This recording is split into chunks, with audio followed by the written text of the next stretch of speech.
Guys, I just found the funniest thing. Like, I actually need to calm down a little bit here. I was laughing way too much. I just got right to recording. I should take a breath.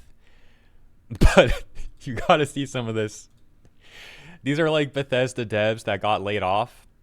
And this guy in particular, this is the part that made me laugh so much. I didn't watch the whole thing yet. I want to go through it together as I make this video. But I did skip around a little bit, and I found this guy.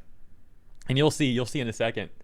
This guy's like, people are telling us that we make great games. How are we being laid off? Like, dude, who's telling you that you're making great games? It's not the players. Bethesda making great games in 2026. When was the last time they made a great game? Like, we gotta go really far back. Before I found that video, I saw this clip on Twitter. Rock Solid said, after seeing and hearing some of the people protesting these Bethesda layoffs, I honestly don't feel that bad for them. And so this is like a different video. I don't think the guy I was talking about's in this one. So we'll go back to that one in a second. But let's play some of this first. Yeah. We're at a turning point in the games industry. We're at Bro, do you see that sign? Phosphro Jobs. Okay, that's hilarious. I don't even know. Like, why would you bring that? Like, Phosphro Jobs. the mercy of corporate greed infecting the games we love. Let's talk about that introduction. Just the pure gaslighting, the pure manipulative rhetoric. Let's play it one more time. Yeah. We're at a turning point in the games industry. We're at the mercy of corporate greed infecting the games we love. So the games that we love, a lot of the games that we love have been going downhill for years, especially at Bethesda. These guys are one of the best examples of that happening. These guys were fine with the predatory monetization tactics, the corruption, the greed, the modern audience slop forced into this stuff, the pandering, all that. He was fine with it apparently, up until he got laid off. Now suddenly, oh guys, this is a problem we need to talk about. And of course, he's not referring to the modern audience slop and how these games have gone downhill. No, he's just referring to these devs being laid off. That's the only problem going on. All that other stuff, that's not going on. What are you, a chud? It can't be overstated how much it upends your life to have your job lost. So that's actually where the shorter clip on Twitter ends with this person, but I recorded like 6 more minutes of this video and went to the longer clip on YouTube that I mentioned in the intro and started covering that part. And I actually found a longer part where this person's talking. So I'm gonna edit that in here and include that here. That's why there's kind of like an awkward cut though. We make all kinds of games, all kinds of people love, and we make a lot of money, but apparently it's not enough to keep us all employed. So this is a recurring point that I'm gonna keep addressing throughout this video, which is how many of these devs keep saying that they're making like great games that people love. And again, I'm gonna repeat this point multiple times, but it's like, dude, look at the public reception towards Bethesda for like the last decade.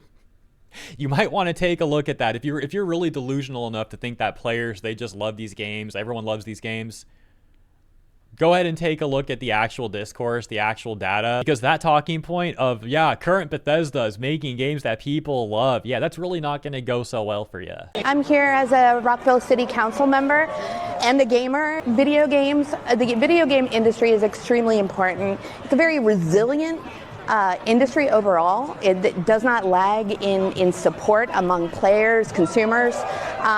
Excuse me? Excuse me? What do you mean?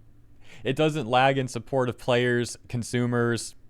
Okay, super out of touch comment right there. Yeah, dude, the devs of these AAA companies, they're doing so right by the players. The players are lucky to have the AAA industry. Be sure you support this strike, everybody. And then the video ends with like literally a 10-second pause, like dramatically paused on the ZeniMax offices. And then we'll go back to the longer video that I mentioned in the intro with that other guy we'll get to. Where's that guy? There he is. Oh, yeah, you can see the timestamp. I thought I was blocking it for a second. Anyways, I want to talk about these signs real quick too. Our players deserve better. And then this one behind me says, people over profits. Like I said, these people weren't criticizing the state of the games industry until they got laid off. It comes off really fake, really emotionally manipulative. How about the fact that games have been increasing in price? $70, $90, $110, depending on the edition that you get. But on a baseline, AAA is trying to go for this at least $70 price point. Did these people say anything about our players deserve better there? Did they say anything about people over profits there? The fact of the matter is most of them or all of them didn't. They were radio silent on that. Now, I do know that there's a few good devs left in AAA sprinkled around some of these companies. Even at Bethesda, there's probably some. But we have so many examples over the years of like complete modern audience devs that have been infecting the industry, especially in AAA, that I'm very skeptical of devs for good reasons at AAA companies, especially when they're saying stuff like this that comes off really gaslighty again, because they're saying one thing, but then their actions depict something completely different. And then as for Bethesda, it doesn't help that some of their most outspoken people are just literally pouring fuel on the fire. I mean, some of the statements from Todd Howard, I mean, what is the guy doing nowadays? And then like Emil Pagliaro, that guy's even worse. Emil, dude, that guy will make the longest statements on Twitter, just filled with toxic positivity, ignoring all the criticism from players about how Bethesda's been going downhill. Like, look what he said during the Starfield situation. Emil, I think he made like a 12 to 14 long post on Twitter. It was like 12 to 14 tweets long, where, like I said, it was just filled with toxic positivity and deflection and trying to play victim. I think there was like one line in there that I recall where he was like kind of owning up to stuff, and I was like, okay, at least he said that. But that's like one sentence out of 14 posts. Anyways, let's just get to this guy now. I apologize. I wasn't planning on putting this guy off for so long. I just got distracted by a lot of those signs throughout the clips and stuff. But here we go. Morale is really low because, we've been told that we're making great games that players love and that we're doing well. And to have this suddenly hit us has been a huge shock to us. Dude, how out of touch are these people? Who is telling you that you're making great games? I mean, like, is this an alternate reality? Have you seen how Starfield's been going? Your latest release? Have you seen that? Have you seen how unhappy people are with Skyrim being re-released over and over and over again? Have you seen how people are unhappy with the like creation kit direction Bethesda's taking stuff with paid mods? Have you seen any of this? Like, what do you mean, bro? I don't even know what to say. Like, I think my brain just short-circuited. How is this guy real? Is this like another one of those toxic positivity things? Is that what this is? Like, they're in the office and then they're all like hyping each other up. Like, dude, we're making the best games.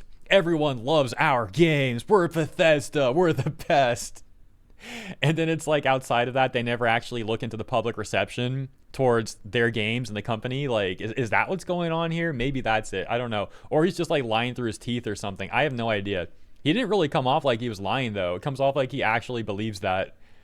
So like, what's going on here? This is just so weird. It's like the dog meme where like the dog's in the building and the building's on fire, except now there's multiple dogs. The whole building's on fire. And these people are like, oh, don't worry about that. We're doing a great job. I mean, if they genuinely do believe that, they believe that they're making great games. They believe that they're like top tier devs. Again, I have to assume that they're not taking a look at any of the actual public reception, any of the actual discourse going on with Bethesda for years now. I mean, going back all the way to Fallout 76. And even before then, you could argue some people didn't like what was going on. But 76 was like a big turning point. So this stuff's been going on for a long time. So for devs at Bethesda to be this out of touch, where they're all just telling each other that they're making great games, and this doesn't make sense, well, I have to reasonably conclude that they're probably not actually looking at what's going on, right? Like I just said, it's like the house is on fire, and they're acting like that's not happening. They're not thinking about what's happening. They're just going along with the lies and the toxic positivity, trying to hype each other up and be yes men to each other. And then the main problem I have with this is, like I said, where they turn around, and now suddenly they're going to act like they care about the players. They're going to put signs up talking about like the players deserve better. Where was that sign? Can we find it again randomly? Yeah, very perfect. That's the one I'm talking about. Our players deserve better. So again, it comes off like they're ignoring the players and living a lifestyle of toxic positivity. But then when they get laid off, they're going to start saying stuff like our players deserve better. Clearly, you have not been listening to the players this whole time. Like, I'm going to repeat the point I've been making. This comes off really manipulative. I worked at ZeniMax for about 5 years. We are having a march and a rally to demand dignity and respect and an end to the cycle of layoffs. Bethesda. That's right, guys. We demand dignity and respect. Sure, the players don't like the games that we've been making, but we're owed this job. They need to keep employing us. I love this sign, too. This is great. No devs, no games. Ho, ho, ho, ho, ho, ho. Don't threaten us with a good time. Hey, guys, if you don't support our strike, if you don't get Bethesda to hire us again, we're not going to keep making Bethesda games. Okay, sounds good. Bye. Anyways, I'll leave it there. And let me apologize if I was too repetitive with some of my points in this video. I wasn't expecting throughout recording that there was going to be so many instances of horrible points by these people. I mean, to be fair, I should have anticipated that. But it really was uncanny how many of them were repeating the same thing of like, we make games people love. That's what we're doing here. And it's like, oh my gosh, I got to comment on this again. So I apologize, you know, again, if it was a little bit too much repetition. Also because as mentioned early in the video, I like recorded something later on and then ended up editing it sooner. So, you know, there was that too. But thank you for your understanding. I hope you enjoyed the video nevertheless. Hope you have a great week ahead, and I'll see you in the next one.